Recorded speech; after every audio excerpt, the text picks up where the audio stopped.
What's going on, everybody? What's going on? This your boy Theo doing another version of Hard in the Paint, another live segment of Hard in the Paint. I should say that. We're gonna talk about something a little bit different today, something that I love, something that my daughter loves, and something that many fans love. I'm gonna dedicate this episode to my man Clay Cochran. Um, Today we're going to talk about the WWE universe, specifically the New Day. Been watching them. They've made their appearance on WWE for the past few shows. Here's my letter to the WWE. I'm gonna read it, and I hope somebody gets it to the creative team on the WWE sooner than later. Dear WWE, please make it a new day with the New Day. To whom it may concern, on the WWE creative team, you're getting ready to kill the careers of Biggie Langston, Kofi Kingston, and Xavier Woods. I watched Raw this past Monday and noticed the fans weren't too interested in the New Day, regardless of how much energy the three wrestlers tried to generate as they took on Gold and Stardust. I have a solution to this, and it is absolutely free of charge unless you, WWE Universe, want to hire me to the creative team. When the Shield got their push, you labeled them as the Hounds of Justice. To those they felt unworthy of being wrestlers or being in the WWE, they viciously beat them down in the ring. They would come down from the stands, and everybody was like, "Oh!" And it was like, regardless of whether you were at home or whether you were in the arena itself, you were looking for them to come down and deliver that devastating beatdown. They were heels at first, but fans eventually loved them after a while, and they had no choice. WWE had no choice but to turn them into faces. Fast forward to the New Day. I like them, but they are coming across as kind of corny, and I like the three brothers. I really want them to succeed. Um, my suggestion to the WWE creative team: if you want to generate interest into them, allow for the New Day to dawn upon the WWE universe.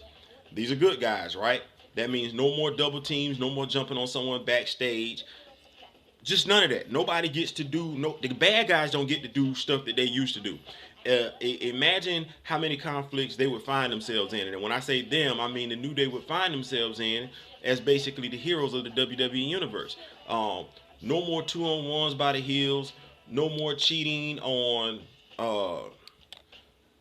No more cheating, pulling refs and everything like that. People wouldn't be able to get away with anything because the New Day would always be on the scene.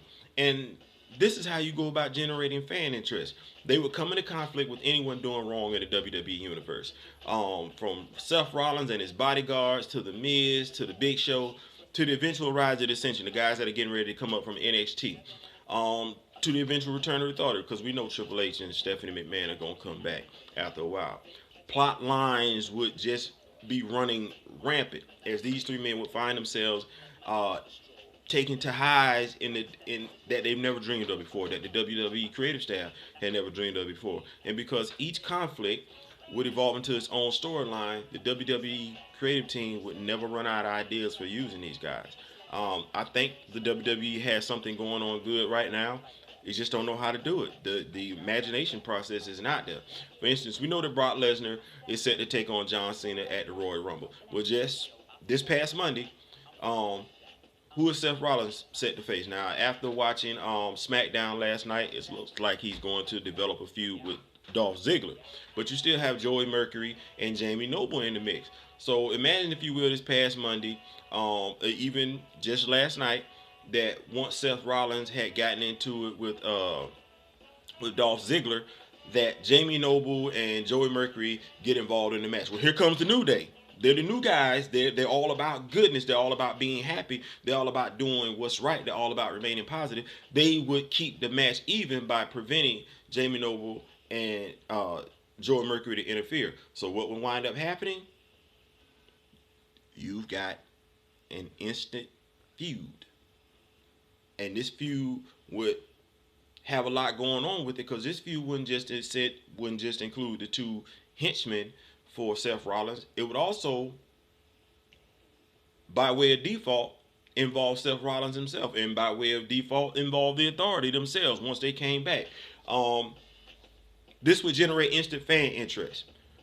You would have another match for the Royal Rumble, something that the fans were looking forward to seeing, and it would serve to put over the New Day, because you know Seth Rollins gonna get involved.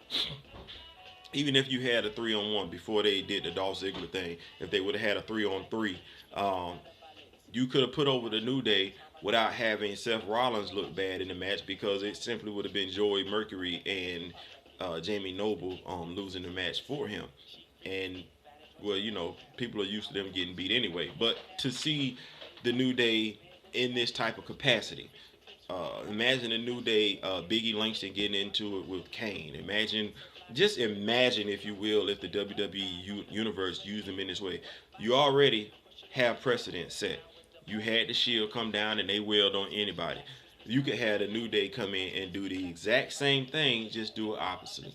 Um, that's my time. I'm out. I'm gonna get this out there on YouTube as soon as possible. I'm gonna get this on Facebook as soon as possible. And I just hope and pray somebody gets this to the WWE creative staff, so I ain't gotta watch another match of the New Day. New Day, New Day, and ain't nobody in the audience saying nothing. That is so embarrassing. Yeah. All right, I'm out. Thanks for listening. Theo Butler, Hard in the Paint. I'm out. Peace.